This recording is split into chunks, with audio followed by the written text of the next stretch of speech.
안녕하세요. 엄마 영어학교 교장 윤영숙입니다. 오늘은 데일리 루틴을 영어 말하기에 활용하는 방법 두 번째 시간 동사편입니다. 오늘 다룰 내용은 영어 동사가 뒤에 이어지는 말에 따라서 어떻게 의미가 달라지는지, 그리고 데일리 루틴을 활용해서 동사를 습득하고 연습하는 방법에 대해서 알아보도록 하겠습니다. 영어 어순은 이렇게 우리말과 역순이 성립된다고 했습니다. 이 어순을 동사 입장에서 살펴보면 우리말은 앞에서 할 말을 다 하고 동사에서 말이 끝납니다. 근데 영어 문장이 만약에 동사에서 말을 끝내버리면 대개는 이렇게 별 뜻이 없는 문장이 되고 맙니다. 물론 동사에서 말을 맺는 경우도 있지만 대부분은 동사에서 출발해서 의미를 채워가기 시작합니다. 그래서 동사는 뜻을 완성하기 위해서 필요한 말을 하나씩 불러오죠. 명사도 불러오고 부사도 필요한 만큼 불러옵니다. 따라서 동사는 뒤에 이어지는 말과 불가분의 관계, 즉 끈끈한 유대관계를 맺게 되는 거죠. 우리가 일상 속에서 이 동작을 정말 많이 하고 살기 때문에 없어서는 안 되는 동사가 있습니다. 뭘까요? 바로 push입니다. 오늘은 이 push라는 동사를 가지고 동사 뒤에 이어지는 말에 따라서 동사의 뜻이 어떻게 달라지는지 알아보겠습니다. push의 가장 기본적인 뜻은 to move something to a place, especially using your hands.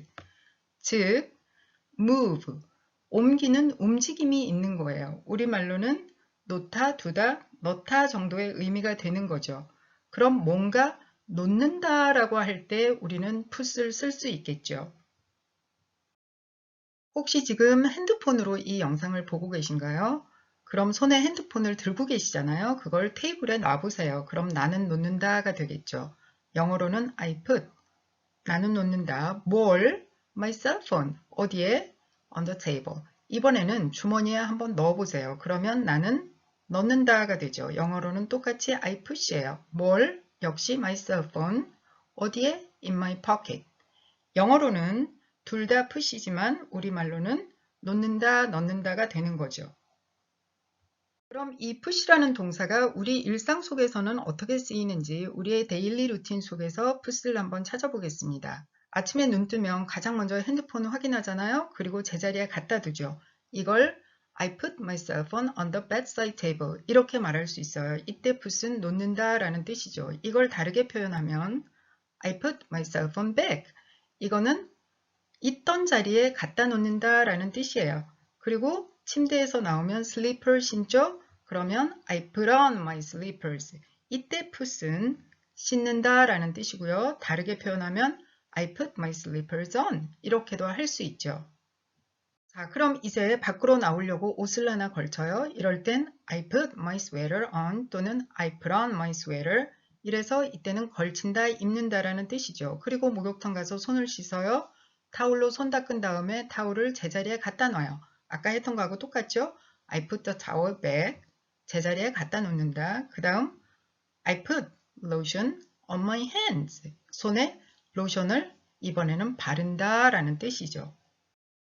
그리고 나서 주방으로 가서 커피 마시려고 주전자에 물 받아서 이 주전자를 파워 베이스에 올려놔요. 그래서 I put the kettle on a power base 하면 올려놓는다 라는 뜻이 되는 거예요. 그리고 커피 포트에 전원을 켜요. I put the kettle on. 이럴 때는 전원을 켠다 라는 뜻이에요. 그런 다음에 커피컵하고 커피를 꺼내다 놓잖아요. 이때 I put out my cup and coffee. 이래서 put out, 꺼내 놓는다 라는 뜻이 됩니다. 그런 다음에 커피를 컵에 담아요. 이럴 때는 I put coffee in my cup. 담는다 라는 뜻이 되죠. 그런 다음에 물 붓고 막 젓잖아요. 그리고 티스푼을 제자리에 다시 갖다 두죠. 이럴 때 역시 I put the teaspoon back in the jar. 이렇게 해서 제자리에 갖다 놓는다 다시 됐죠. 그런 다음에 I put teaspoon down on the counter 하면은 이걸 그냥 내려놓는 거예요. 이때는 그래서 put down 하면 내려놓는다 라는 뜻이 되는 거예요. 커피를 타면 이제 어디론가 가지고 오죠. 그래서 I put my coffee down on the dining table. 이러면 커피를 내려놓는다 라는 뜻이 되고요. 그 다음에 커피를 마시다가 뭔가 할 일이 있어서 커피잔을 좀 밀어놔요. 그러면 I put my cup aside. 옆으로 밀어놓는다 라는 뜻이에요. 그리고 나서 뭔가 서류 같은 걸 꺼내서 그 서류에다가 내 이름을 한번 적어 넣어요. I put my name on the top of the document. 이러면 써 넣는다 라는 뜻이 되는 거예요. 그리고 우리 메모 같은 거 하면 포스트잇이나 자석으로 냉장고 문 앞에다 메모 붙여두잖아요. 그러면 I put the note on the refrigerator. 이때 put은 붙인다 라는 뜻이에요. 그 다음에 커피 다 마시면 커피잔 치우잖아요. I put my coffee cup away. 이때 put은 치운다 라는 뜻이고요. 커피도 마시고 치웠으니까 이제는 밥을 안 쳐야죠. 밥을 안 친다 할 때 I put rice in the rice cooker. 이때는 안 친다 라는 뜻이 되겠죠. 그리고 우리 월급 타면 적금 붙잖아요. 이것도 푸시예요. I put money aside into savings account. 이러면 적금 통장에 적금을 붓습니다. 밖에 나가서 차에 기름 넣는 것도 푸시예요. 그래서 차에 기름을 넣는다. 이때 넣는다 라는 뜻이겠죠. 그리고 아이들 재울 때도 푸시라는 동사를 써요. 그래서 I put my daughter to bed 하면 이때는 재운다 라는 뜻이 되는 거예요. 자, 풋을 보니까 어떤 생각이 드세요? 정말 답이 없는 것 같죠? 왜 그럴까요? 지금까지 보신 것처럼 푸시라는 동사는 동사 자체의 의미보다는 뒤에 어떤 말이 따라 나오느냐에 따라서 의미가 완전히 달라지죠. 예를 들면 I put 하면 우리는 나는 놓는다, 넣는다 라고 생각하고 들을 거잖아요. 그래서 my sweater 나오면 아, sweater를 놓나 보다 이렇게 생각을 해요. 그런데 뒤에 on 하고 끝나버렸어요. 그러면 전혀 다른 의미가 돼요. 나는 입는다 라는 뜻이 돼요.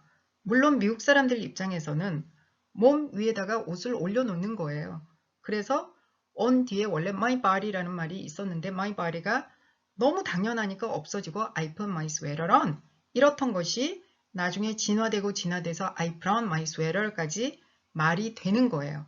그런데 우리는 동사를 쓰는 개념 자체가 전혀 다르잖아요. 우리는 입는 거고 그 사람들은 올려놓는 거예요. 그런데 여기 on에서만 또 끝난 게 아니라 뒤에 다시 on the sofa, in the closet 이런 말이 나오면 다시 놓는다, 넣는다가 되는 거예요. 그런데 우리를 더 헷갈리게 하는 거는 I put on my sweater 이러잖아요. 그러면 조금 전에 말씀드린 I put my sweater on 하고 똑같은 뜻이잖아요. 그런데 이게 I put it on my sweater 이거하고 또 헷갈리는 거예요. 이건 스웨터 위에다가 뭔가를 올려놓는 건데요. 그런데 put on, put it on 이렇게 비슷비슷한 말들이 아주 여러 가지 의미로 쓰이기 때문에 이게 너무나도 헷갈리는 거예요.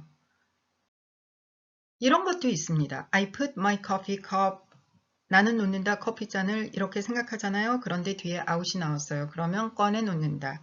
I put my coffee cup 하고 down이 나오면 내려놓는다. I put my coffee cup away 하면 치운다 라는 뜻이고요. I put my coffee cup back 하면 있던 자리에 다시 갖다 놓는다 라는 뜻이에요. 영어에서는 몸에 걸치는 모든 게 다 put on이에요. 우리는 옷은 입는다고 하죠. 그런데 양말은 신는다, 장갑은 낀다, 모자는 쓴다, 머리핀은 꽂는다 이런 식으로 다 각각 다르게 표현하잖아요. 그러니까 우리말이 헷갈리는 거죠. put on은 전원을 켠다 라는 뜻도 있었잖아요. 그래서 I put the kettle on 하면 전원을 켠다 인가 보다 했는데 만약에 on the counter 뒤에 따라 나오잖아요. 그러면 다시 놓는다 라는 뜻이 되는 거예요. I put my lotion on 하면 로션을 바른다 라는 뜻이에요. 그런데 역시 뒤에 the dressing table 이런 말이 나오면 화장대 위에 로션을 놓는다 라는 뜻이 되는 거예요. I put lotion on my hand 하면 on my hand니까 로션을 다시 바른다는 뜻이 되고요. I put on lotion 해도 역시 로션을 바른다 라는 뜻이 되는 거예요. 정말 비슷한 말인데 의미는 전혀 다르죠. 말은 동작의 묘사가 굉장히 섬세하고 구체적이고 다양해요. 그런데 영어는 put 하나로 퉁치는 거예요. 그러다 보니까 뜻이 애매모호할 수밖에 없고 이 애매모호함을 보완하거나 완성할 수 있는 말이 뒤에 이렇게 쭉 이어지는 겁니다. 이런 동사들이 수도 없이 많습니다. 그런데 우리는 이 동사를 어떻게 공부하고 있을까요? 이런 동사들을 우리는 단어장에 이렇게 빼곡히 적어서 다양한 뜻을 외웁니다. 그리고 이걸 보는 순간 우리는 혼란, 멘붕, 좌절, 그리고 포기하고 싶은 마음이 굴뚝 같습니다. 그런데 이런 방법은 포기하는 게 맞습니다. 이렇게 하기 때문에 말문이 자꾸 막히는 겁니다. 그럼 동사는 어떻게 공부하고 어떻게 습득해야 할까요? 일상 속에서 동사 줍기를 해보세요. 내 일상을 초 단위로 자르고 매 순간의 동작을 관찰하면서 동사 줍기를 해보는 겁니다. 평생 사용할 동사가 내 24시간 속에 다 들어 있습니다. 우리가 식사 준비하는 동작을 한번 예로 들어볼까요? 내가 밥 먹어야지 생각하면 가장 먼저 찌개를 데우고 냄비를 올려놓고 스토브를 켜고 이런 동작을 하잖아요. 이걸 우리말로 먼저 연습을 해보는 거예요. 나는 데운다 찌개를, 나는 올려놓는다 냄비를, 켠다 스토브를, 끈다 스토브를, 푼다 밥을, 숟가락을 놓는다 숟가락을, 앉는다 식탁에, 뜬다 밥을, 가져온다 입으로, 넣는다 입에. 이렇게 짧은 식사 준비하는 이 짧은 시간에 이렇게 많은 동작이 숨어 있는 거예요. 그래서 우리의 사소한 동작 하나하나가 동사의 보물창고라는 걸 알 수 있을 것입니다. 이렇게 동사 줍기를 하시면서 동사 뒤에 이어지는 부사를 내 동작과 오버랩 시키면서 연상하는 연습을 하는 겁니다. 나 넘어졌네? I fall over. 이런 식으로 연상을 하시면 됩니다. 그런데 말이 쉽지 동작 하나하나를 영어로 모르고 더구나 뒤에 이어지는 부사가 뭔지도 모르는데 이게 어떻게 가능하지? 라는 생각이 드실 겁니다. 그래서 엄마 영어학교 데일리 루틴 영어로 말하기 프로젝트 실전편에서 모든 동작의 동사를 꼼꼼하게 알려드립니다. Are you ready to set up on our 24-hour journey? I sure am. But there are two rules. Uh-oh. What are they?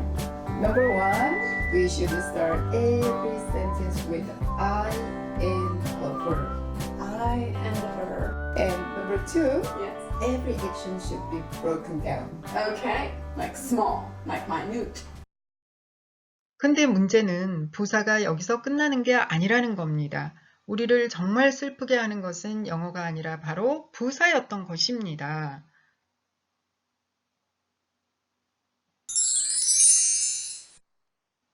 자, 그런데 이 부사를 알고 나면 정말 영어 말하기에 스마트한 전략이 됩니다. 저는 다음 시간 데일리 루틴을 영어로 말하기에 활용하는 방법 세 번째 시간 부사편에서 영어 부사로 스마트하게 말할 수 있는 방법을 가지고